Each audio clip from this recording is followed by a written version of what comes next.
welcome to Reptile Fight Club. It's your deep-voiced host, Justin Julander here, sounding a little differently. I'm a little under the weather, so luckily my illustrious and very brilliant co-host, Rob Stone, is here, and he can hopefully talk if my voice fails me. But how you doing, Rob? I'm doing great. Freshly shorn. That's where I thought you would go with this, but right. Very clean cut. That's the way it goes. It's not a political statement in either direction. It's one of these where I just really don't like the haircut process. So then I'll go do this, and then it'll be 4, 5, 6 months before I subject myself to it again. Yep. And then we wind up, the cycle repeats. So I'm the same way. Yeah. During COVID, I had very long and ugly hair, but I think I prefer having shorter hair. But yeah, I just don't like the whole process of making an appointment. And the person I had cutting my hair, they left the salon. So now I don't have somebody that I know and trust, but what do you do? So what I picked up is going to the barber, and this guy advertises $13 a cut. So it's not, it's very, very cost conscious, and it seems to be the same guy for probably a long time. So he really doesn't like it when I come in because I give him hippie vibes, and I think he has to get some. It's kind of a mixed bag, I would imagine, from his perspective. He gets the joy of giving the Elvis going into the military treatment to somebody, but he then has to deal with the aftermath of having done so. Right. So it's a mixed bag, but I do give him a generous tip, especially on $13. So hopefully it's a net positive for him. Nice. Yeah. Well, yeah, I'm sure he's happy when you come in. Maybe not as happy as the gal that cut Eric's hair, but well, I was going to ask if you get the turnaround, but whatever. the lap sit, the lap cut. Sorry for the inside joke there. You'll have to ask Eric Burke. He encourages you to ask him about it. Oh, yes. He loves to tell that story. Oh, good times. Well, how's things with the reptiles? All good, no change. The beauty of ectotherms is that we're getting colder here. Things are happening at a slower rate, particularly in the even the West Indian bows. Things definitely slow down. I was going to say blue root range, but all across the board, right? They're all super responsive to the conditions, and with the ambient room temperature going into the mid to high 60s on a daily basis, they're all still out and active and looking for something, and I just say no, and we continue that on a daily basis. So right, I need to just box up my extra. That's the thing, is as things stop feeding, then I start piling up rodents, but I rarely thaw rodents, so I've just got a bunch of freezer burn rodents in my I just need to send them over to Eric or Owen, who are complaining about rodent prices and those poor saps that don't breed their own rodents. Send them some very cheap feeders. Yeah, there you go. I'm sure they'd be happy, and it would would stop wasting them at my house. So I need to be better about rotating stuff. That's kind of the hard thing too, is if you pile stuff up in your freezer, it's hard to get to the older stuff, and so, and I've had really good production. I think ever since I switched nozzle types, I started ordering the nozzles from Triple L, and they're really good for the watering nozzles. I just had a lot of problems with the Ag Select ones. I don't know what the big difference is, but they're the ones that you can't unscrew and, replace parts and things like that. It's more of a single unit. And so they just seem to fail a lot less frequently. And when they do, it's a slow, this cage is a little more wet than normal, rather than flooding the whole cage when it malfunctions, so it's kind of nice that way. I've had a lot less flooding and a lot better production. And, production with the rats slows down in the winter, which is okay, but the mice seem to keep pumping it out. So as long as I keep them rotated regularly. Yeah. Rotated, watered. Yeah. Right. And I think, on my March trip, I reduced my colonies very substantially. So there would be very few in a cage, and, I could let them go for 2 weeks while I was gone and not have to, just load up the food and have somebody water them while I'm gone, and they're okay. So it works out. Yeah. But rebuilding after that, takes a little while, especially in the heat of the summer. They kind of slow down then too. But yeah, it's been pretty good. Better in the rats than it has been for a little while, and just no floods, which is a beautiful thing. That is a beautiful thing. I kept thinking there would be a great need for like a leak detection system, so I thought about how I could do that for my own, colony, and then maybe trying to figure out how to market that or something. But yeah, I don't know. Came up with a few ideas, but maybe someday we'll have to figure something out and help others that way. Okay, cool. Yeah. So yeah, things are slowing down here. I need to get up some inland ads and start selling some of the inlands. They're looking nice. I mean, I held back a couple from the last, they're a couple of years old now, or a year and a half or whatever. And, I took one out the other day. It had just shed and was looking fantastic. Just almost like a blue glow out of the box when I opened up the cage, and I'm like, man, that is a nice looking snake. So I think the selective breeding and the holdbacks are starting to move that direction. So that's been nice. That's awesome. Yeah. So it's always hard though, because I'm like, I need to hold more back and see how they develop and things like that. But then you're sitting on, 2-year-old animals, and you're like, I've got too many animals. I need to get rid of these. So, paired a few things this week. So hopefully the season will go better in regards with Aspidites this year as compared with last year. So yeah, we'll see. I've got a potential for producing a couple new species, new to me projects. So should be exciting. Yeah. Very cool. So good times. Well, excuse me. Yeah, I got this cold. I went down to Masters water polo, game night, whatever, and scrimmage kind of thing, and rode down with one of my teammates, and he was coughing the whole way down. I'm like, dude, what's going on? And then 2 days later, sure enough, I get this sore throat and start coughing. So I'm like, oh man. And now we've got a tournament up in town at Utah State on tomorrow. So basically, hopefully I can be okay to play tomorrow and Saturday. We'll see how it goes. Muster through and yeah. Right. So it's the way it goes, I guess. This time of year is always fun. But now I have this deep, sultry voice. Starting to sound like Phil. Got the Phil vibes going. Absolutely. You could sound like a lot worse people than Phil. Love listening to old Philly. Yeah. So cool. Well, we're clip showing it up again. Yeah, the Ocho. We're finally the Ocho. There. I like it. Yeah. It's a good title. So yeah, what we periodically do is to go back and kind of recap some of the shows that the past, or I guess the next 10 shows that we haven't reviewed yet, and talk about kind of some maybe other ideas or opinions about the topic. Have thoughts changed since 2022, and we're still in the range where it was you and Chuck, which is more fun for me. We're getting towards, I don't even know if we'll make a full show on the next one before I'm back, and then that makes it a little bit probably less interesting in some ways, but we'll see. We will persevere. We'll start getting guests in on the clip shows for their input. Yeah. So yeah, I guess we can just dive in. No coin toss necessary, although it would be fun just to see See who if you can get one this week.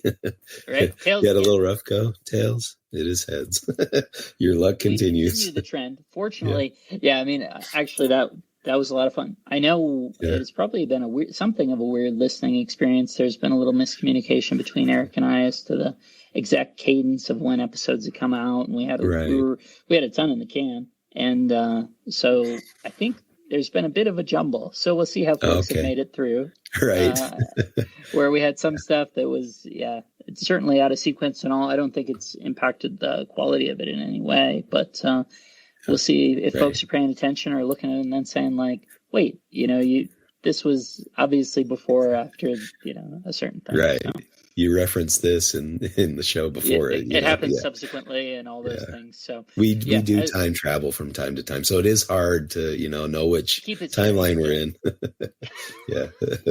So, absolutely. Well, we definitely, are not complaining about Eric's efforts because we know he does such a lion's share of the work here. We just record and ship it off to him. So ship it off. And fortunately it's pretty low key. I think we try and make it that way. It's save extreme technical difficulties. I'll make a note and then hopefully again, certainly on me of saying, hey, these are issues with this, if there are any, and then keeping the order or whatever. And it's great that we've been able to basically stay on a weekly cadence. So much appreciated.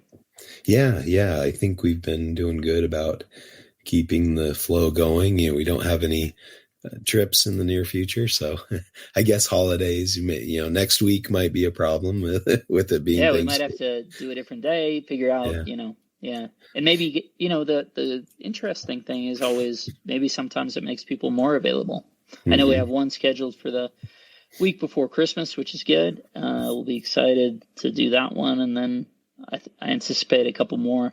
So hopefully it actually means we might have to do kind of break from our regular cadence, but maybe we actually get folks having more availability in the holiday season. So right. Yeah, that makes a lot of sense. I mean, I'm the same way, I'm off of work during the Thanksgiving holiday as well as the Christmas holiday. And we just got a new president of the university. The last one was kind of a flake. She came in and like got a scepter and a crown for her coronation as president of the university, which I thought was really weird. And then she else is into that too. She bailed. Yeah, right.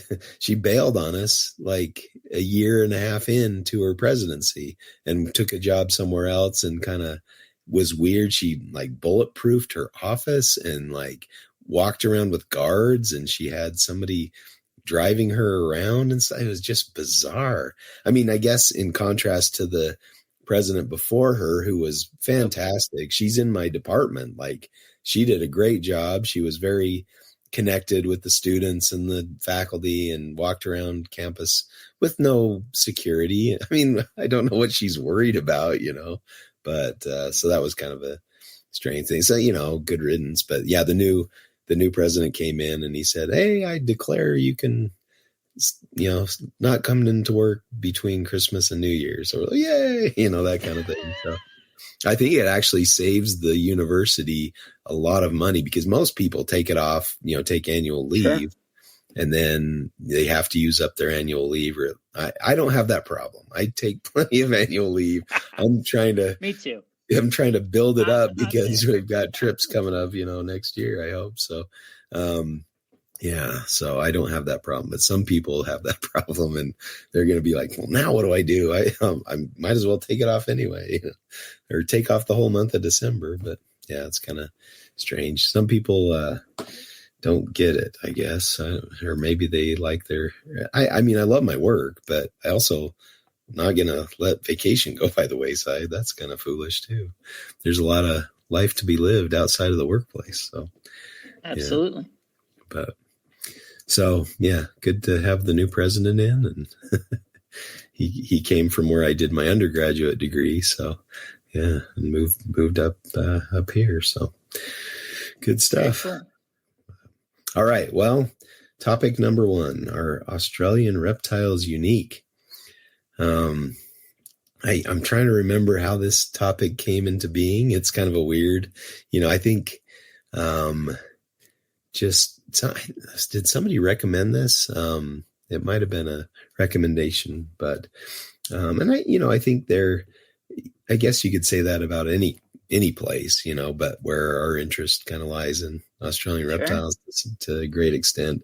Maybe that makes sense that we would cover that topic, maybe I heard on a podcast people talking about how Australian reptiles were special or something, and they definitely are interesting and special, but unique. I don't know. What are your thoughts? Yeah, so it's interesting. As much as I'm a kind of the splitter personality, right, who would recognize the difference and recognize and highlight the difference when we're talking about, are these two, forms or species the same as one another, more likely to highlight how they're different. I would say that recognizing sort of the roles or ecological niches that different animals fill within their own environment. When I think, okay, well, when you'd say something's unique, you'd say probably jumps to mind in terms of an Australian reptile, you'd say, oh, a mullock, right? The thorny devil, that's a unique animal. And it's like, yeah, well, simultaneously, I'm seeing all the commonalities with our own Phrynosoma. Right. Our horned lizards, where you say, sure, okay, they don't have as many of the adaptations to maintain and access moisture in terms of their body form and all wicking, those things. They have they have some of that, right? But they don't have nearly as extreme a version. But in terms of their role within the environment, I would see those as being sort of equivalent critters that would, I guess that would be my response. What's the most unique thing that I would simultaneously, maybe it's not even Australian reptiles, but it's all the monotremes and things. Those you probably have a better chance of saying those genuinely are unique, and they probably just have mammals, diversify at a greater rate. So they've had a greater ability to diverge from their most common, the nearest common ancestor that isn't in Australia. Yeah. And maybe having reptiles kind of at the top of the food chain, whereas in North America, we have large mammals, in Africa, large mammals, and pretty much everywhere else, large mammals are kind of the top of the food chain. And in Australia, you've got, reptiles and to a large extent, and then birds, there's not a lot of large predatory mammals in Australia. That could be a unique aspect of reptilian, and some of the food webs are almost entirely consisting of different lizards and snakes and things like that. So kind of unique in that regard. And especially with the introduced predators knocking out a lot of the native mammals, they're becoming more and more scarce, some, even going, by the wayside, becoming extinct. So, it's kind of I guess in our human modified world, there's some unique, challenges there, and introduction of cane toads and kind of throwing a wrench into all of that as well. So I don't know. Yeah, there's some, I guess, anytime you have an animal adapted to a certain type of environment. And I guess, I always thought, the Southwest Utah, some of the deserts are very unique. And then I go to some, places in Australia or some places in Egypt or, or in the Middle East. And I'm like, no, this looks very similar to my home. This could be in Arches or Zion or something like that. Yeah. So, that's kind of there are very similar habitats throughout the world, and there's animals that are adapted, many in very similar ways. And so, it's hard to say anything's truly unique. I was thinking about that for some. Nothing is or everything is. I guess the way that this would fall. Yeah, right. Yeah. It's kind of a interesting question, and more of a philosophical topic than really something to fight about, but I guess frilled lizards are kind of unique, but we also have the mysticus, Mystaceous, the Phrynocephalus. Yeah, which has kind of the frills on the side of his mouth, not quite as big or fancy as the frilled lizard, but similar threat display or trying to frighten a predator or something like that. So, yeah, that's I guess we can. Maybe we should all go back and re-listen to that episode and figure out what the point of the distinction was. I listened to a little bit of it, but I don't know that I caught the thread. So Right. Or even better, let's probably, go back to Australia and view there we go, the wildlife and see how unique things are. Yeah. All right. Well, next one is legality and herp projects with Billy Sveen. Billy's a repeat guest, and he's really very intellectual and thinks very hard. He just published a paper on one of his thought topics, and we need to have him back on to kind of discuss that and to fight that topic as well. So we like having Billy on, and I believe this one was like how some of the projects that come into herpetoculture are through, back channels or, black market type gray market methods, gray market. Yeah. And I think his example was dart frogs and, how nothing's exports are not allowed from certain countries, similar to the Australian situation. But if, somebody from Europe smuggles them and then captive breeds them and then sends them to the US, and, it's okay now, and is that the case? I do have a better recollection of this one, more complete. And you're summing it up well. And as ideal, mixed feelings. Right.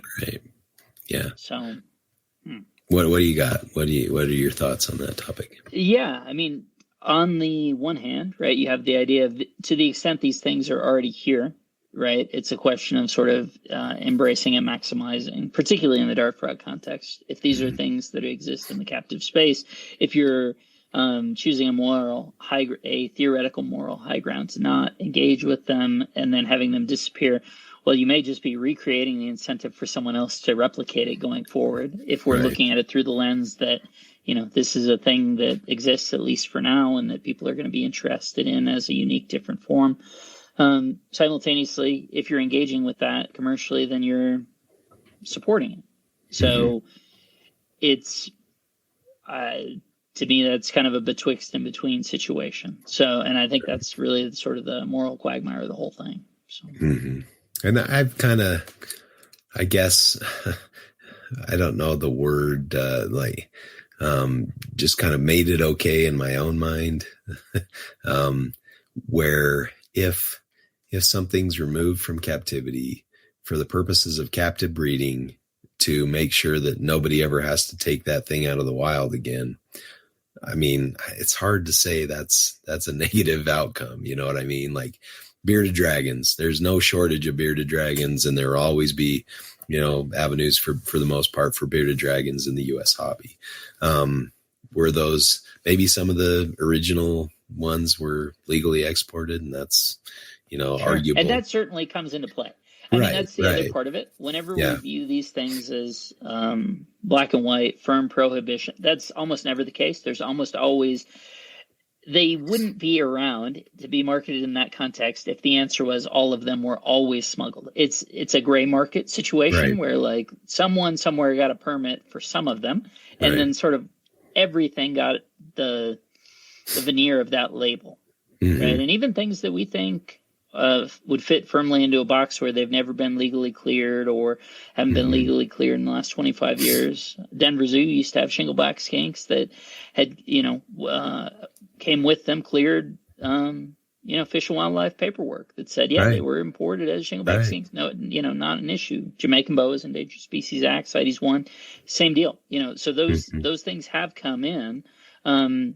So it's oversimplified to the view that, all X of Y, because, we've heard particularly in the Australian context, but, those weren't even described when they were, by the time Australia was closed for export. Sure, but that doesn't mean no animals have been approved for export since that time. Right. Whether they had that appellation, different questions. And almost always the answer is, if it was as simple as that messaging, that, they're just obviously illegal, well, then they would have been confiscated. Right. If it was that simple, then the solution would be more simple. They wouldn't be here. So I always, my natural reaction is to push back on that a little bit and say, okay, well, it's probably a little more complicated, and just recognizing how much I don't know, particularly when it comes to the, personal wheelings and dealings of every person and institution in the world. Right. There's so much that we don't have visibility into.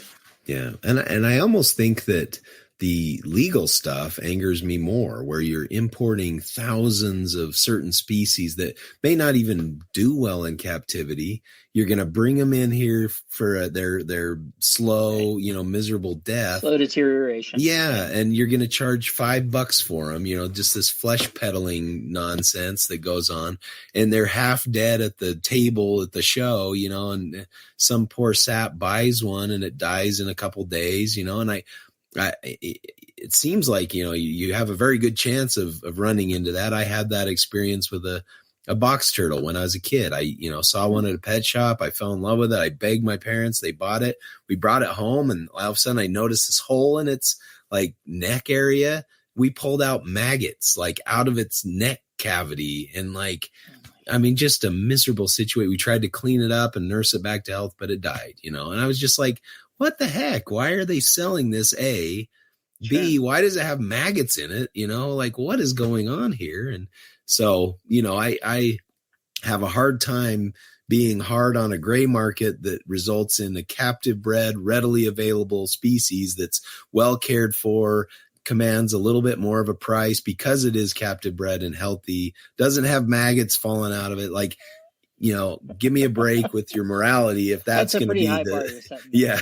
So, I don't know. I think and you don't want to say, well, make everything, regulated or have no exports or things like that, because, it is important to get new blood for certain projects. But at the same time, who was it? I was probably listening to you on the Reptile Rejects podcast talking about certain species where Cameron was like, oh, I can't bring those in, yeah, it's legal, but there's no infrastructure to go collect them. And if I do, they're probably not going to be in great shape when they get here if there's not a good system for it. So, all those things taken together, it's really hard. And I've had, I had some friends that got busted or got in trouble for bringing in Australian reptiles and did their time or whatever, had their consequences, but, they brought in and established all these wonderful projects that nobody else will ever have to bring in again, and the stuff they established is now fairly inexpensive, readily affordable, available. And readily available.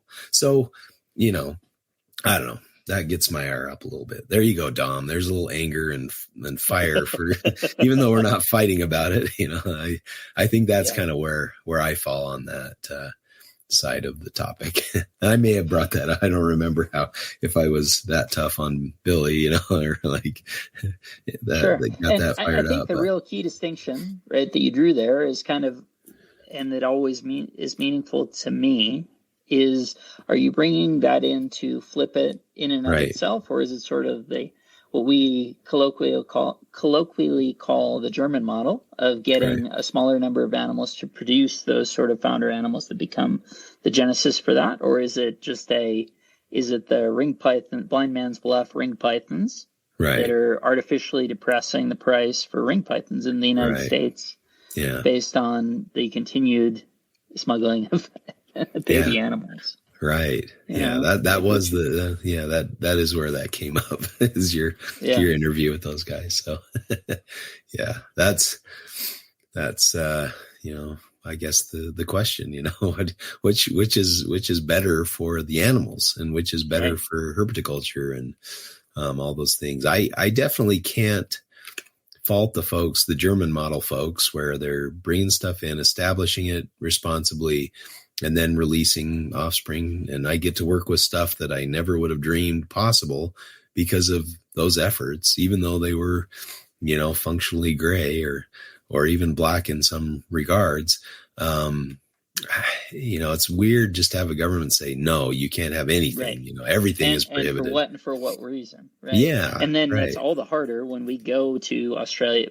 So one of the episodes that we'll have coming up certainly is Paul Duran when he comes back. From his man, it actually has given me sort of second thoughts about our conversation from last week, in terms of, where I said, Central Australia automatic downgrade because you just went there. I don't want to replicate what he is. He's killing it. Yeah, he is killing it. Right. And so, when we go there and see all the stuff that's just dead on the road, and it does become for who and for what is it that we have all these sort of structures in place? And that's not to say I certainly don't advocate breaking those laws. Not something I would do myself. Not interested in it. But it does, give context to that. Even the shingleback idea. Right. So you saw 40 plus live ones on your South Australia trip. How many were on the road? And that was an issue you brought up, even going back, a dozen years when your first WA trip. And you're talking about all the ones that you're seeing. And that's an animal or the Malcolm Douglas, when he's out in far rural WA in the late 80s, early 90s. And he's out there with some indigenous folks who find the most beautiful looking woma that I could possibly imagine, and they club it and eat it as though it's for $4 worth of meat or whatever. And it's like, in the United States at that time, were there the mechanism to do so? That's the gross product of that entire community would have been available to him for that animal. And it seems like that's and that's kind of a question. I think the Owen Pelly project, that Gavin is kind of put on, having that benefit to the indigenous people that live in the area where the Owen Pellys are from, and they see that benefit of amplifying the numbers and giving back to their community, and then getting their go ahead to release some back into the environment. What a cool thing, So I don't know. I mean, there's always, of course, there's, two sides to every coin, and somebody probably has problems with certain aspects of that. And, that's fair. But I mean, I guess I just see a net positive in that regard of even some of the legal projects, or, John Weigel establishing Carinata. So they're one of the most commonly produced animals in Australia. And then, were legally exported to Sweden and then through to the rest of the world. And now we can have a very rare and, difficult to find snake in the wild in our living room. So it's hard to find fault in that. There are definitely things that fit into a box where there are absolutely more of them in captivity than there are in the wild. Right. I would imagine the New Caledonia geckos and Leachianus, there are almost certainly more of them in boxes in captivity than there are in the wild. Right. Yeah.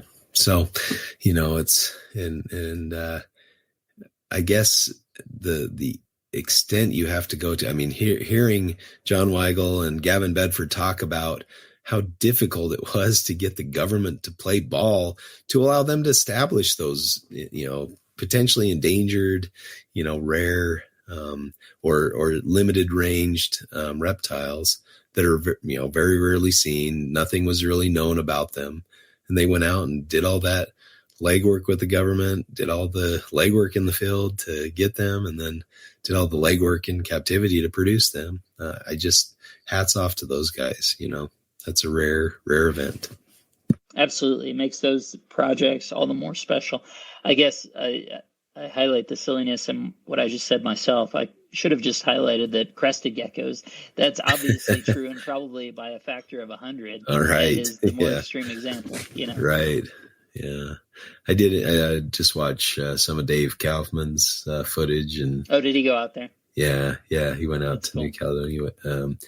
He did this a while ago. I think he went with Quetzal and found, crested geckos in the wild and Leachianus. That would be really cool. Some other real cool tree skink of some sort that was, I think he said it's the first time it's been filmed, maybe filmed in 4K or whatever, like that kind of distinction. Filmed by him. You're right. This is the first time it's been filmed by me. A little bit more rare than that, but yeah, it's kind of very cool. All right. Well, are we ready to move on, or you have any other insight? Okay. Rodents, better to breed them or buy them? Go. So I think so long as you have, you have the means and it's legal to do so, that absolutely the ability to produce them yourself and time, right? That's the other function. It seems like mostly when people express it, it's the nexus of the ability to do it and the time to do it and interest in doing it. If those factors align, absolutely you should produce your own. I don't really think in some ways, there's not really two sides to that. It would just be saying, well, I don't satisfy those criteria, so therefore I don't. Right. Yeah. I mean, I guess you can trade, money for your effort and time. You can say, well, I'd rather just spend the money rather than spend my time. And that's kind of what you're trading. And I guess it also just depends on the supply and demand, the risk of getting bad feeders from, somewhere else. And that could be a challenge too. I've had experiences with that where we've got some feeders that were kind of questionable and I fed them off and then a snake would die. And you're like, what the heck? Like I didn't think the consequences would be that severe. I thought maybe it would regurgitate it, but not die, so those kind of things are, there's some sketchy things that happen with some of the feeder rodent supplies. And I think when people don't have the supply to meet the demand, then they have to get them from. The more likely those problems are. Yeah, right. Exactly. So, yeah, and shortages of rodents. It seems like there's less people that are producing them and reliably and in numbers. So, yeah, that was always kind of my plan B if I lose my job at the university, is to breed rodents. It seems like there's always a need and always a demand for them, especially if you can come in and offer lower prices or things like that. So I don't know. I did Benson when he was, living in Virginia, he got an in at one of the scientific supply companies that breeds rodents for biomedical research. And so they produce, thousands of rodents a week, that kind of thing. And they definitely have some excess that they don't sell or get too old or whatever. And they call those and they just give them to somebody. But the stipulation is you have to take all of them when we, have them ready for you. You have to be there, ready to take them, have your own coolers, take all that we give you and beat it. You can't resell them either. So that was kind of the thing. So this guy said, hey, I just get too many rodents. I can't use them all. So if you want to come get in on this, you have to be here at this time with your cooler and ready to go. And so Ben would go out there and get a nice cooler load of rodents for free, because they just wanted them gone, kind of thing. So nice perk if you can get into that inner circle, I guess. Sure. Yeah, that sounds, so it's interesting, right? The other, maybe a different variation on that we've heard of, there's what you talk about with stuff dying is issues associated with the processing, maybe of people receiving a not quite as firmed up deal as that, where they'll be frozen in this giant pile and then defrosted several times. And obviously when you're talking about, fresh protein in that context, every time it's thawed, and rebagged and all those things, it's greatly increasing the potential risk associated with ingesting that. So, yeah, that freeze thaw cycle degrades protein and tissue, and so you're going to have potential issues there. I don't know. It's hard to think like what would cause that, because wild reptiles are eating, carrion. Carrion, basically. Yeah. It's like, how do they survive that? But you feed them one of these weird rodents from captivity and they die of it. So kind of crazy, but I don't know. I highly recommend it if you can do it. And if you get, like, I produce enough for my collection and, a few here and there that are, additional to that. And it takes me maybe 2 hours a week. It's not a huge investment of time. And I've got it down to kind of a science where I, have enough water that'll last a week. And unless there's a cage leak or something, then you run into those problems. And I've had a number of setbacks where if one cage leaks, then that leaves the rest of the cages without water, and then their production goes down because they're dehydrated for a few days. So, you still need to check on them and keep an eye on things, but it can be pretty straightforward, pretty easy. It's not too hard a venture to do. So Absolutely. Well, and I suppose the key is, right, that they're mammals. They're not our reptiles. So as reptile keepers, we're used to having sort of a relaxed schedule on some of this stuff. They're very tolerant in general. It's really being firmly in the farmer mentality, where the biggest key is availability and the ability to just sort of perform the daily routine things so that nothing is extraordinary, right? And then if you can do that, then day after day, year after year, you're going to have success. Right. And those, freezer bags and the sealer, the vacuum sealers, not expensive, Especially those are chest very freezer nice. that doesn't develop frost, all that stuff. Right. Yeah, absolutely. Yeah. Good stuff. All right. Well, next one is, and so that topic leaves 22 behind and we enter 2023. So moving forward in time here, should you have a big collection? Should you? Depends on the situation, I suppose. What are your thoughts? Where you're at, what your motivations are, all those things obviously, play into it. I know we're both kind of going in the direction of no, right? Or, trying to enjoy both our time, the animals that we do have. So yeah, my answer at this point would be pretty clear, although it would be different than my answer 10, 12 years ago. I definitely had a lot more then. And it was, well, what were your motivators? And that's really the question, I think, is like, it could be either, but it depends what your motivators are. And I guess the real key is just sort of operate accordingly.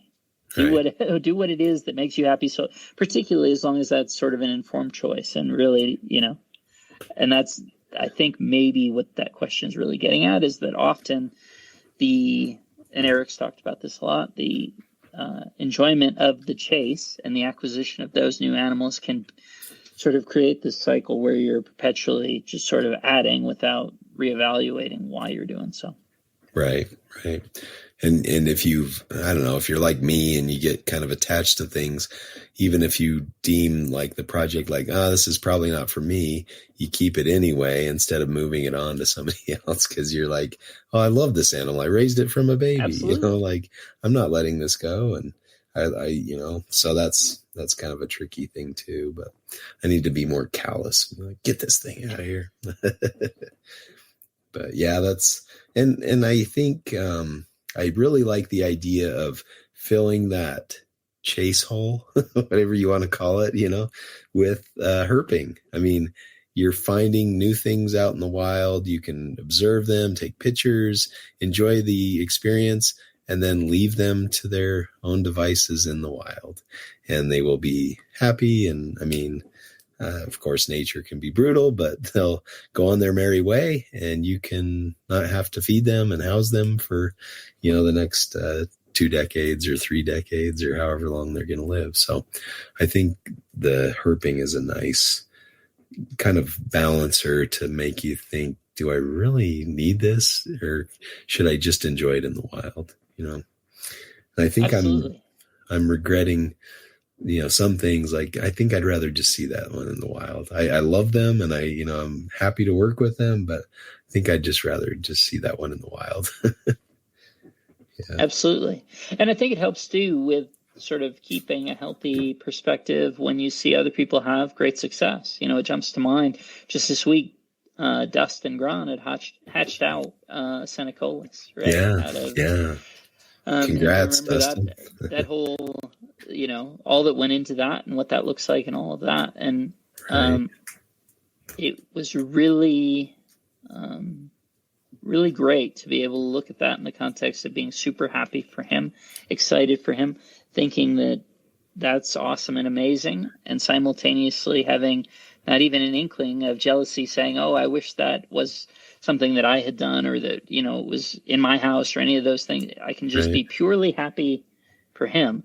And that's really its own, its own joy and treasure. Right. Now, on the flip side, I will admit that seeing something in the wild makes me either appreciate it more in my collection or makes me think, maybe I do need to see that every day rather than just once a year in the wild or less, I don't know, just seeing that wild Brettles, hanging from a tree and watching it crawl back up and go into its tree hollow or higher branches or whatever. It's like, okay, I really appreciate what I do have, and I want to go home and give those animals a better environment, or up my game with them, or something, or appreciate them more, or whatever, whatever the case may be. I think it can maybe go both ways, seeing the Kimberly rock monitors climb around on the wall is just like, how cool would that be to make a big giant, enclosure with rock walls and watch that every day? Just go sit in front of the cage and watch it like a TV or something. It's pretty cool. But even then, right, to be able to give it that experience, you're going to be severely limited in terms of the number of things you could do that for. So I agree with you. If it's like, oh, okay, I want to have a half dozen Kimberly rocks that are filling the space that I otherwise would have, dozens entire of collection snake racks or whatever. Right. Yeah. And that is the challenge. And even then you're still shortchanging them. You're still not giving them. Yeah. I mean, you're removing a lot of the externalities that also mean that they need that much space. Right. They don't need to cover that much ground to find the food, because you're externally providing the food. There isn't the risk of predation that requires all those extra crevices and all those things. You have the conditions tied in. So it's some of both, right? As much as it's less, it also, you're externally supplying a lot of the things that make them require that space as well. Exactly. Yeah.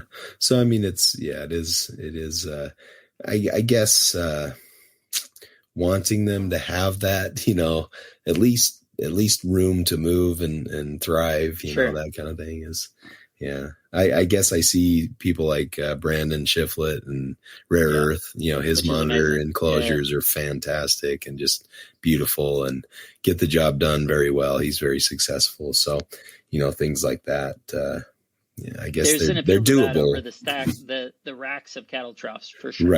Right.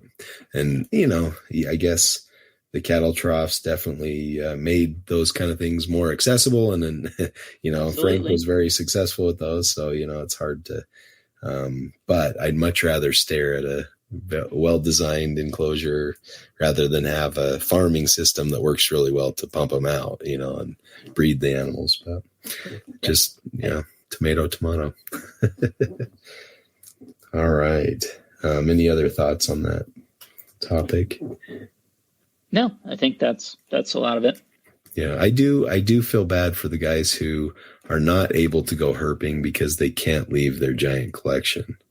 I feel really bad for them, because the joy that I feel herping, and I think Dom kind of mentioned that, like, oh, you guys have shifted a lot towards herping. Well, I think in my personal life I've shifted a lot more towards herping. Absolutely. And I mean, obviously I've loved the herp trips that I've gone on, but I think you really kind of gave me that perspective change, or that view of like, I need to get to know my own area, and where we couldn't go to Australia. Like, why am I spending so much time and effort to get over across the ocean when I could be doing, many short trips in my own backyard? And so, or exploring Texas or Arizona, or, seeing new things just close by, a short flight or a long drive near to where I am. So that's been really enjoyable to get across the country and see what America has to offer, and what Utah has to offer. I've lived here my whole life for the most part, and haven't seen everything in Utah yet. So I've got a few more things to see, but it's getting close. But very enjoyable. So absolutely. Yeah, to not be able to do that because I'm chained to a collection, I feel bad for you. Yeah. I've heard that from a number of, I'd love to go out there, but I just can't leave my collection. I'm like, wow. Sure. I think like you said, like when you think of reptiles, like you should be able to leave a reptile for a couple weeks and not have it die or crash or, be too far out of the way. Maybe, there's a few exceptions to that. But lizards is harder than snakes. Frogs sure. Probably harder than lizards. Yeah. I mean, but the other part of it, right? Because I do think certainly with some specific examples that jump to mind, it's like, it's more a function of their role within your life, right? So a lot of the people that say that, it's more like, well, that is the source of their livelihood, right? Right. And so just they're the risk of being absent from it, would be too great. That's true. Yeah. So I guess go into it with your eyes open. Don't expect to be a millionaire overnight, and don't expect to, just because you have a lot of reptiles doesn't mean you're going to sell all those reptiles very easily, and all those kind of things. There's a lot of things to consider. Okay, to handle or not to handle with Noah Richardson. That was a fun topic. I think at least in my collection, I am not handling as much. Maybe during cage changes and stuff, but I don't go out and just I will. I have certain animals that I really enjoy handling and getting out. There's others that are like, I'll get them out if I'm changing their cage, but I'm not necessarily. It's more like having fish, versus having a dog or a cat or something like that. So I love to view them and enjoy them, but I think the stress or, of them trying to get away from me or to defend themselves against a perceived threat or whatever, outweighs some of that enjoyment of handling them, depending on the species, of course. Yeah. Yeah, absolutely. I think for me, it's pretty similar. I would say that, you definitely have favorites, that are certainly always good. Just get them out, check them out, and kind of hang out with them, not necessarily watch TV, not that whole deal, right. But, right. To take them out and really look at them. And what I would say is that the more that I'm shifting towards naturalistic enclosures where I can see them demonstrating natural behaviors, the less my inclination to engage with them in that way. Right. I think it might be a little bit of a function of age too, where when you're young and macho, you got to pick up everything, catch it, and that's a later topic as well. But so that'll kind of apply here. But, handling stuff may sometimes fall into that, taking it out, around your town to show how cool you are. And, with your shirt off and your mullet blowing in the breeze, it could be. And I can't say that I haven't done that before. I was in a parade with my python as a kid, like my big Burmese python around my shoulders, walking through the little town square, on the way to the fairgrounds or whatever. So, I think it's all maybe within us, but yeah. I do enjoy handling reptiles, of course, but I also enjoy watching them and not handling them too. So I think I prefer more watching than handling, but it depends on the species and my mood, I guess. I don't know. I hate to anthropomorphize and say they get something out of being handled. I've heard people, claim certain things, and it's very difficult to say yes or no, are they having a complete stress shutdown response, like going toward, like a monitor, you'll catch it in the wild and it'll just like freeze and hold still. Like, oh, he likes me. He's relaxed. And then as soon as you put him down, he's zipped off, he's out of there. He's not sticking around to hang out with you because he loves you so much, so it's like one of those, can't over anthropomorphize some of these things, but yeah. And it was nice having Noah on. He's NPR, chat group member, and puts in some good thoughts and stuff like that. So good to have him on. All right, next we had an Australian guest, Mitchell Hodgson, who put in a request to debate the topic of pet shops and or even local breeders being able to sell giant reptiles, big species. So, should you be able to buy a baby water monitor at a reptile show or something easily? Should it be more of a interview or whittling down of like, I'm sorry, this is not for you kind of thing.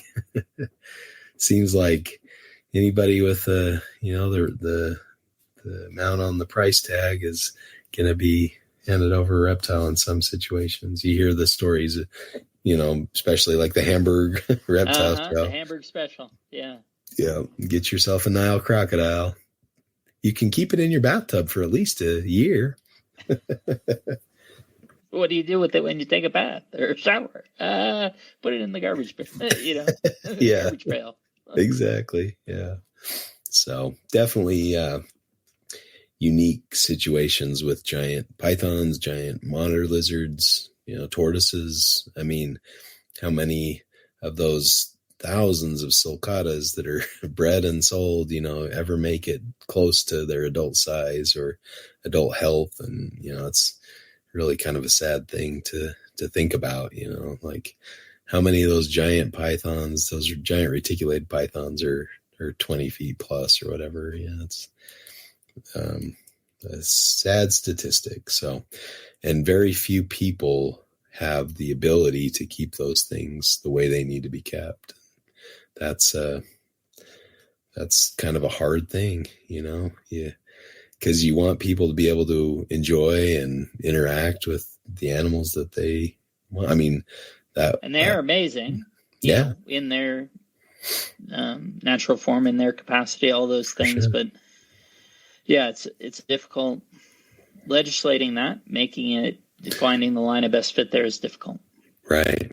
And I think that kind of falls into the self-policing arena, where you kind of we need to kind of police ourselves in that regard and really not sell to minors or, like that don't have a good plan in place for when this thing reaches adulthood, or, they don't have the money to feed it a small goat or whatever, like those kind of things should definitely be taken into consideration. And what happens if they leave for school and they can't take their big, reticulated python, or their parents going to take care of it for them, or are they going to find a new home, and those kind of things. You can't just drop it off at a zoo, or that's something people used to do a lot, and they don't, or still do. And the animals. There's just too many. Well, that's the thing that jumps to mind, right? Is so many of those giant reptiles have, rather than having massive offspring, so Cuban boas being an exception, the most of them just have a whole heck of a lot of them, right? Which then creates this incentive to be a little bit more willing to engage, willing to pay to home things in situations that might not appear, because it just needs to move, either for financial reasons or because they're the breeders being eaten out of house and home by them. Right. Yeah, it's definitely a challenge, because I would not like to see them disappear from, herpetoculture. They have an interesting place. And I think, obviously, like maybe seeing them in the wild, seeing them in a zoo might, scratch that itch to see a giant python. But I think that's a lot of times where we get that interest and be like, oh, I could just see myself having that giant python, and when I was a kid, my parents let me get 13, 14, somewhere around there, let me get a Burmese python, and it was from the local pet shop, and, not very expensive. And I think he just wanted to get rid of it. And it was in a very, overly small cage that he provided with the snake. I'm like, the thing barely fits in this thing, like cage. Like, oh no, he likes his, that tight space is good for him. I'm like, I don't know about that. So I'd let it, I put him in a different cage, and he was able to get out of it. And then he'd turn on the lights and roll over the door handles and get out of the room and crawl around the house. It's like, that's not great either. All the good things. Yeah. So yeah, that's a very difficult topic. I don't know. It's hard. Yeah, agreed. And I think, being in Australia, he's seeing a lot of lace monitors, parentes, Argus, the big, hungry, very insatiable appetite, giant lizards. That's, if they're kept correctly, that's another extra challenge, Absolutely. All right. Well, the next one was with Eric Summers. We debated a funner topic of lizards versus snakes, which is kind of the better group. So that's a hard one for me.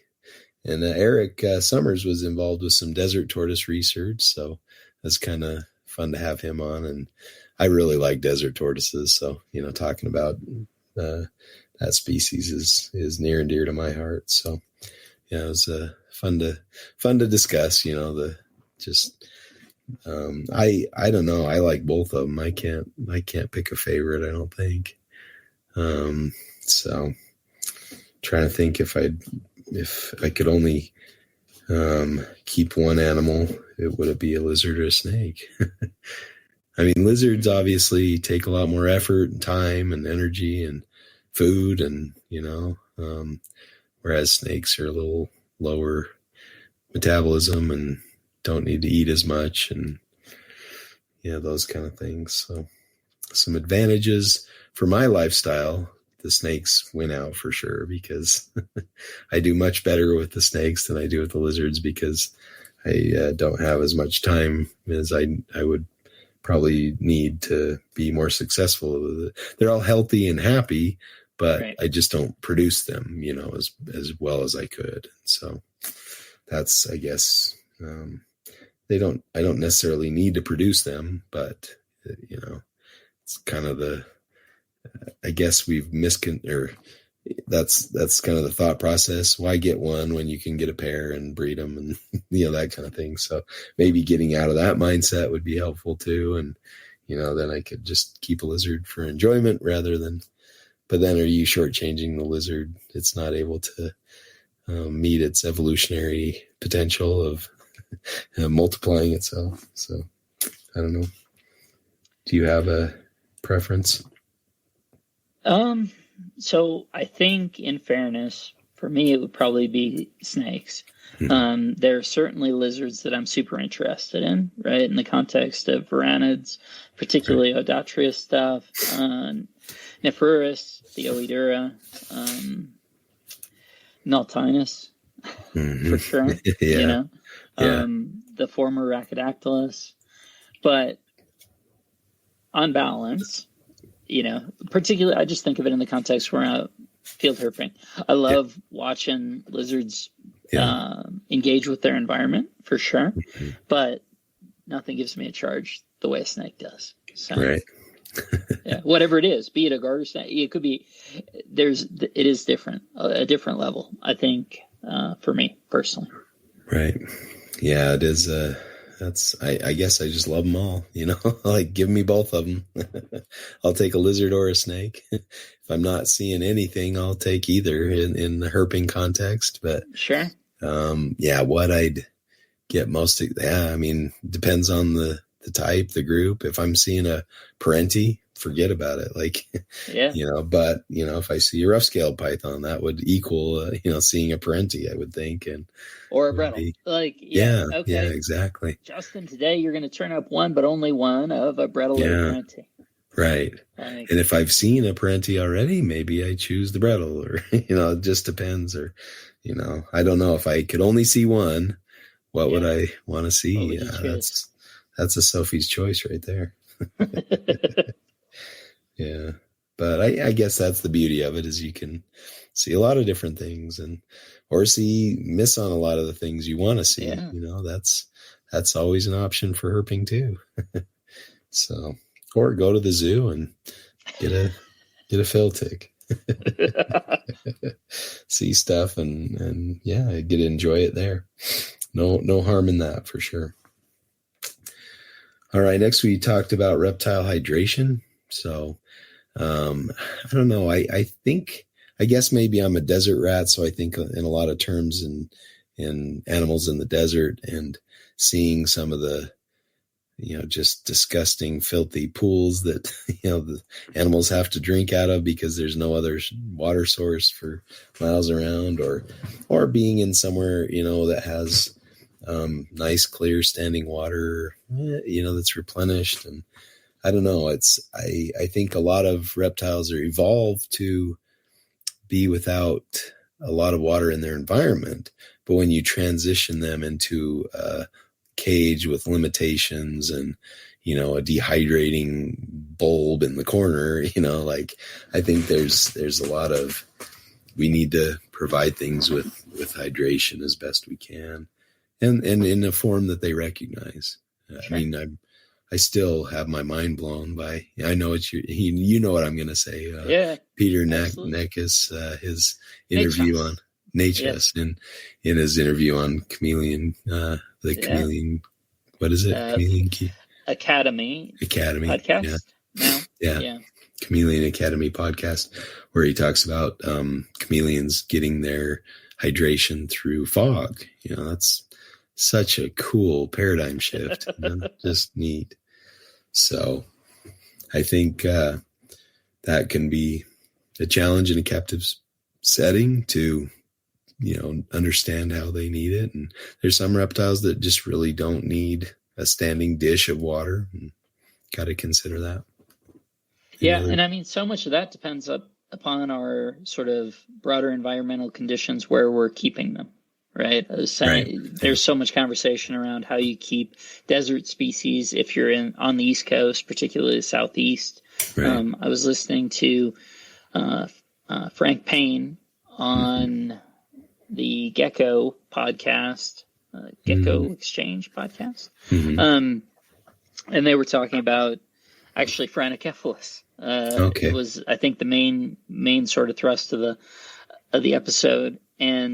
But he was talking about Timon species and how sort of his conditions associated with overwintering them in addition to the Phrenicephalus. And he was talking about trying to mediate the moisture available to them in hibernation, right? Because they need to have some access to moisture, but you certainly wouldn't want to keep them cold and wet, right? That would have deleterious effects.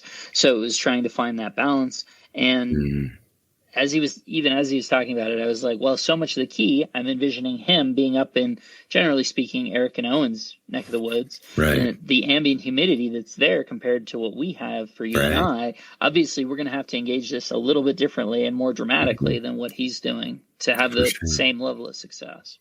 Right. And I think too, like thinking about reptiles that live in the desert, you think, oh, they need an arid environment. But you think about something like a woma that's in a very arid environment, but they're under the ground 75% of the time, which is 90% humidity. So, are they in an arid environment, or are they in a microclimate that's much more humid and much more? And so, and how often are they out in the arid, time, or are they out after rains, or are they out when it's, the dew point hits or whatever? So, it can get quite humid even in the desert at the right time of night or the right time of the year. So there's a lot of considerations that are very difficult to replicate in captivity. Another kind of paradigm shift was listening to Ron St. Pierre and his interview. Where was he on? Was he on with you guys? Anyway, he was talking about, going out, and as soon as the dew point hit, all of a sudden all the anoles were coming out, and, where he's catching them for the pet trade. That was like, these invasive species for the pet trade.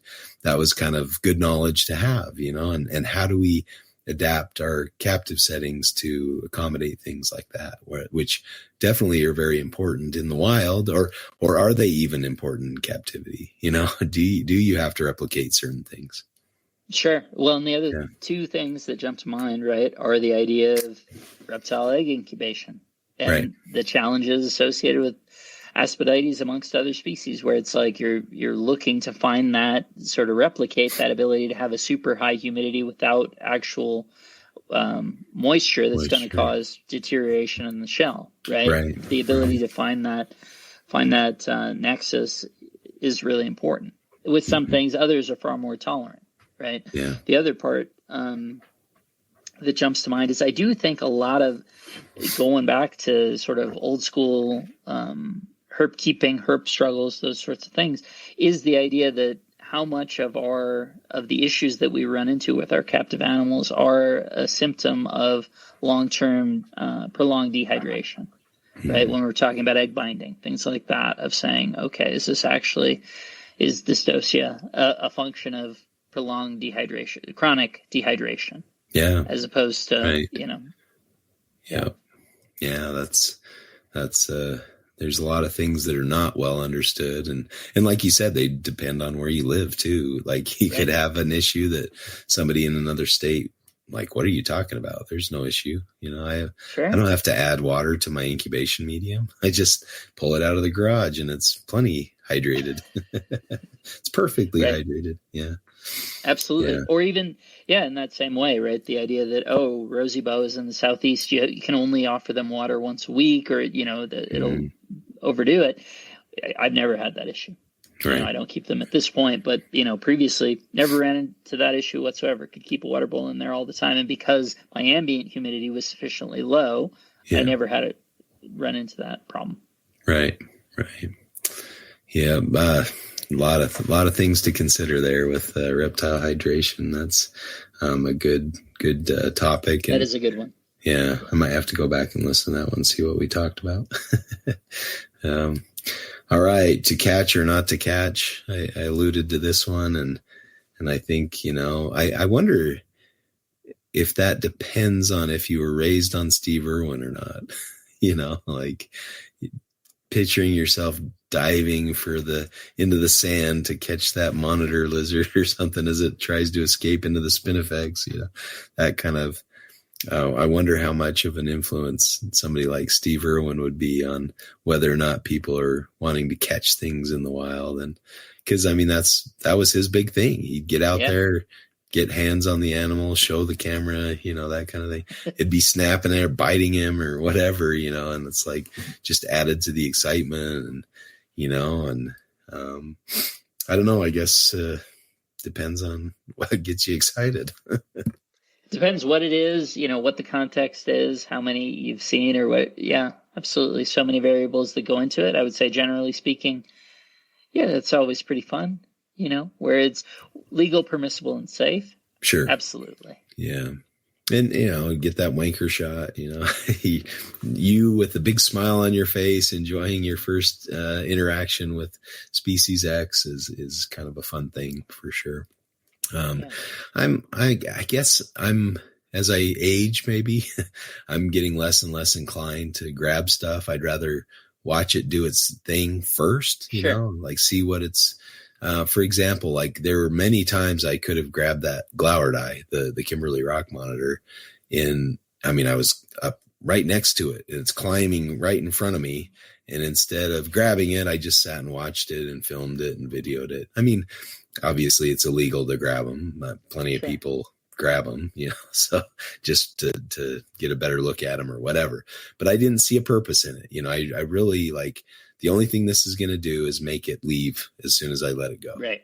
And I would rather interact with that and watch it for longer and just see it hunt and catch stuff. And that's one of the things that the Enzo kind of showed me was that, if you watch him, you can see really cool behaviors. He watched him catching frogs in the leaf litter. I didn't know that Kimberly rock monitors ate frogs, like you wouldn't think of like a frog as a meal for a Kim rock. So it's kind of a cool thing to think about. You could see something new or interesting or make some observation that you could publish in her review or something, so. Sure. So much of that, right, is context dependent. Where, yes, your context of watching Glauerdii running about on a canyon wall is entirely different than something that you flip under a piece of tin, right? Which is different from road cruising something. Where it's like in those instances you probably have to interact with it, or it's just gone, right? Or you're actually actively encouraging it to get off the road or whatever it is, so that you can keep going even. But or inadvertently becoming a dirty free handler because you can't see the head and you don't know if it's a water snake, a hognose, or a cottonmouth. As it goes down the hole. As it goes down a burrow, you got to grab it and see what it is. The curiosity is too great. I gotta identify this thing. And either way, it turned out to be a new species, so it's kind of cool that way. It's not a Florida cottonmouth, so it's, different in that regard. You one-upped me. Yeah, you've got one that I don't. Another form, right? Another form that I do not have. So. But, I think there's some instances, of course, where it's, cool to be able to interact with it in that way. Absolutely. Get a closer look, that kind of look thing. At but it at the same time, right? Otherwise it's gone, right? If you don't do that, then it's opportunity missed. Yeah, exactly. Yeah. There's, and it depends on the individual too. I mean, and sometimes you're not going to be able to catch it anyway. I mean, the Prentice in Central Australia were a good example of that. The one that Aspen and I saw hung around and like let us watch it and take pictures of it for a good 10, 15 minutes. Whereas the one that the other guys were in the lead vehicle and they saw it, by the time we got there, they were taking pictures from a distance, and we got there and kind of slowly got out of the car to try to get some photos as well. And then it just bolted, it took off, and we didn't get very close to it at all.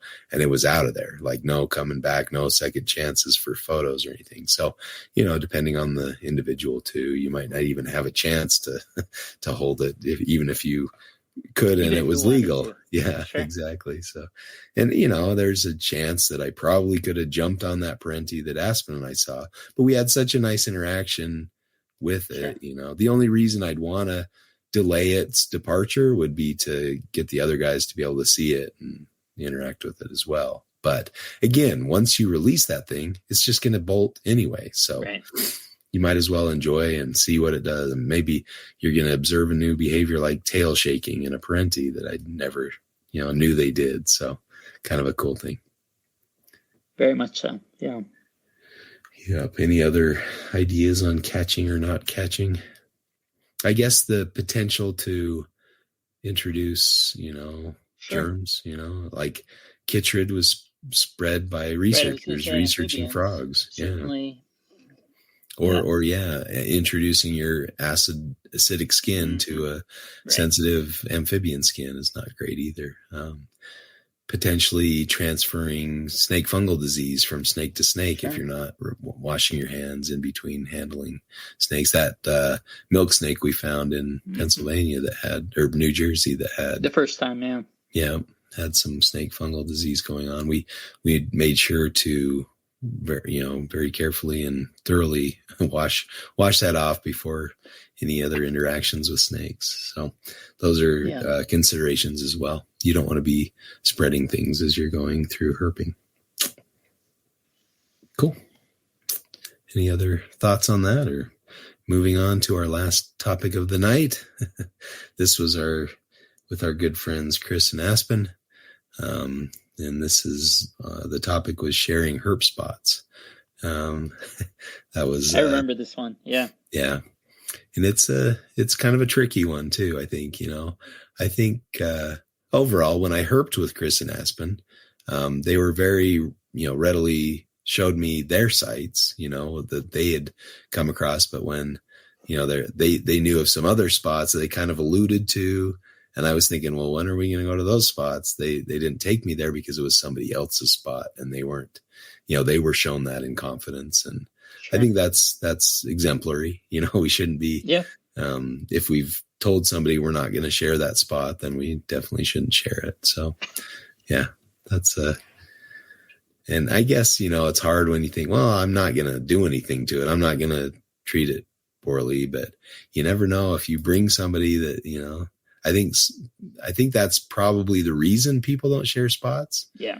Is because of, when they have and it's gone bad, they didn't expect that person to come back and just collect everything out of that spot, and that could happen. Or if they inadvertently give it to somebody else or put up the GPS coordinates for that find or something accidentally, in a podcast, that could be a risk, in that regard. And I mean, unlike birds, you can give localities for birds all day long because they can fly away and go somewhere else. But reptiles are a different matter. Sometimes they're found under the same board or rock or something year after year after year. So it makes it difficult that way. Yeah, absolutely. And I would say too, the interesting thing with that can be how things wind up circling back around, where it's like, oh, if there is then a trust built up, so there's even a violation of that, theoretical violation of, oh, well, I'll just show this one person because I really trust them. But ultimately it comes back around to a discussion of the right. Person whisper down the lane who winds up talking or engaging with the person who actually was the first person theoretically to innovate that spot or whatever. Brendan and I had a little conversation around that where we were trying to figure out, it plays X, Y, or Z, in this specific sort of context of it. And he's like, well, what brought you there, or whatever. And I was forthright with him. And it was like, oh, well, that's two levels of, that was this someone seeing it from this person who saw it from this person who he had talked to it about or whatever. And not a big deal at all. Good people with well intentions, and obviously then staying within the circle. Sure. But it's still an awkward moment where it's like, what? Yeah. How'd you hear about this? Yeah. Exactly. And you don't necessarily want to rat out who shared that spot with you. That's what I mean. Yeah, the whole thing's kind of... Well, and I think it was Jordan that kind of brought this to mind when we were herping down in Southern California. He said, you never know if your spot's going to become a Walmart in a year or two. So what's the harm in sharing a spot and letting other people enjoy that, assuming, you trust them that they're not going to go collect or tell a collector, about the spot. So... Or in certain instances, like maybe like gray bands, where most of the land is inaccessible, legally inaccessible. Yeah. Sure. And you're only seeing a snapshot on the cuts. And, if you're sharing information, more people can gather information and, and if there's kind of a free sharing society versus a carefully guarded, secrets Absolutely. and things like that. And then also, placing board lines is somewhat controversial. There's some arguments to be made there, and maybe we'll visit that in a future episode. But hopefully. Those kind of things can also be, seen one way or another, and so you got to be careful with that kind of thing. And I mean, there was nothing worse than going to Australia to look for wheat belt Stimson's pythons and getting onto the rock escarpment and just seeing scars of cap rocks where people had just gone in with crowbars, ripped up the rocks, displaced them, moved them, just flipped them over, didn't replace them, just to collect, kind of a smash and grab idea. Just to make a buck, go flip that snake and sell it to somebody and make some money.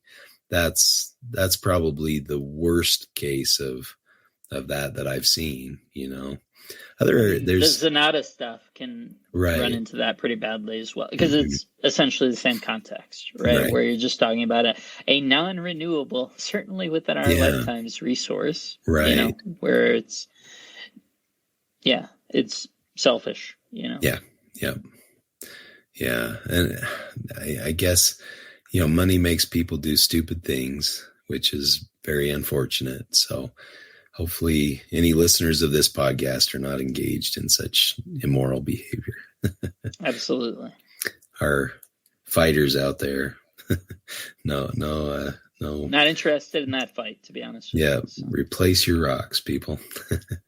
And if you see somebody that's not respecting the landscape and you're out with them, correct them. Say, hey, when you're herping with me, I expect you to see you put the rock back, And, we went through one area, I remember, and it was like a bear had come through looking for meals. So he's flipping rocks and breaking open stumps and things like that, which, I mean, it's natural. That's what happens. And he probably ate any snakes or lizards he found if he was able to catch them, So I guess, nature may do that, but I don't think that's a justification for people to do that because. Right. And even then we tried to flip some of that stuff back and whatever. Right. Right. So, yeah. And I mean, there's nothing worse too than coming across the board line where somebody's flipped it, from where it's been to where it shouldn't be, they don't replace the boards or whatever. And so I don't know, be ethical when you're out herping. In general, maybe. Yeah. Yeah, in general, in your life, ethical behavior is much better than non-ethical behavior. You may not make as much money, but you might not be have able our love and respect. There you go. What's more important, money or our love and respect? Yeah. but also be somebody who can be trustworthy with a spot that's not going to ruin the area or things like that.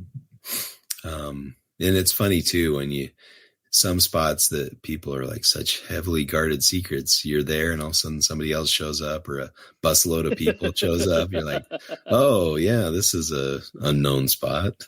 Wink, wink, like, yeah. So it's kind of funny when people think they have a special spot and it's like, some well-known area. And I think there should be some areas like that where, especially, who was it? Was it Zach?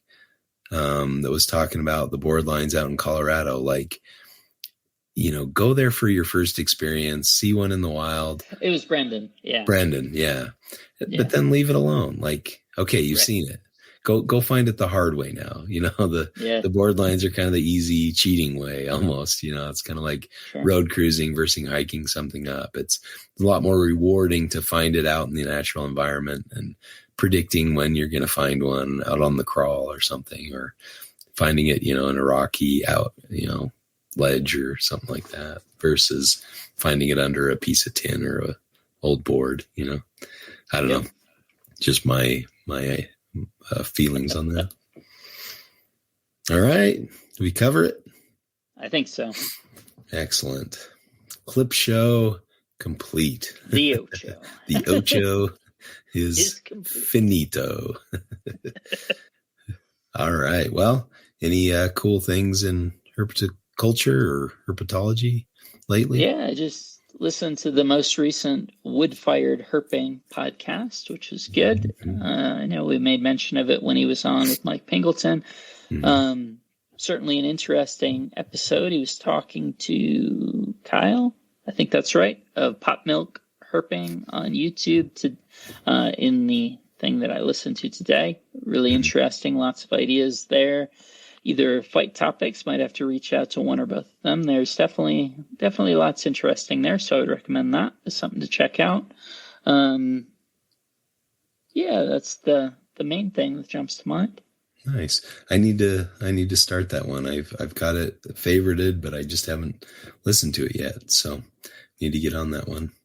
I did enjoy listening to you and Eric both separately on Reptile Rejects. That was fun to hear you guys do your interviews. And I always seem to learn something new. There are things that you talked about that I'm like, I didn't know that, or I hadn't heard that. I hadn't heard him talk about that, or at least I don't remember him talking about that. You probably have, and my poor memory has let it go out and get pushed out by other information. But yeah, good job on your interviews. It was really enjoyable to listen to. So yeah, that was fun. We that one in particular, we were all over the place and talked about podcasting as much as anything else. So, I thought that was a lot of fun. They're both fun guys.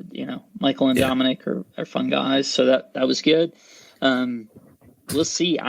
The thing that's been amazing to me, I recorded with Adam from The Expert and the Idiot 6 or 8 weeks ago. Oh, and really? it still hasn't come out. And I don't think that was a function of our audio quality. I think he is just such a planner, has such a schedule, is so far in advance, so far in the can that it's going to look like, I'm on all these podcasts simultaneously. We talked about making the podcast round, and it's like, actually, whenever it comes out, there won't have been this overlap. He's just so far ahead that it kind of creates that impression. So, yeah. Oh, that's excited cool. For that. Yeah. I suppose the other thing, alluded to this earlier, man, super happy for Paul and his family and the folks that he went to Australia with. Yeah. And the stuff, those pictures he's sending us, what Nipper would say, that I'm fizzing with jealousy, whatever. So, right. Yeah. Yeah, I mean, October is a good time to be in Central Australia and other areas. Yeah, they're finding some good stuff, and it's been fun to see them have success. You always hope that, somebody's especially big first trip to Australia is successful. Sounds like they're with a good group, good guide that's taking them to some cool spots, good places, and they're turning it up, man. Yeah, I'm excited to see his camera shots, and we've been getting some previews with some cell phone pictures, but it will be neat to see the big boy camera shots is big boy camera and to hear about it. Because that, right. That is half the fun. It's sort of like, what does this entail? It always feels diminutive when we see it in the content, the daily update or whatever. Right, and it's like, I'm sure there's so much more to, I can't even imagine some of those moments based on what we've seen. So I'm excited for him. Yeah.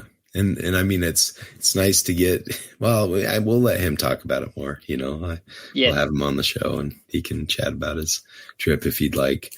We can find some topic to fight about, whether or not you should go to 3 different regions within your trip. Right.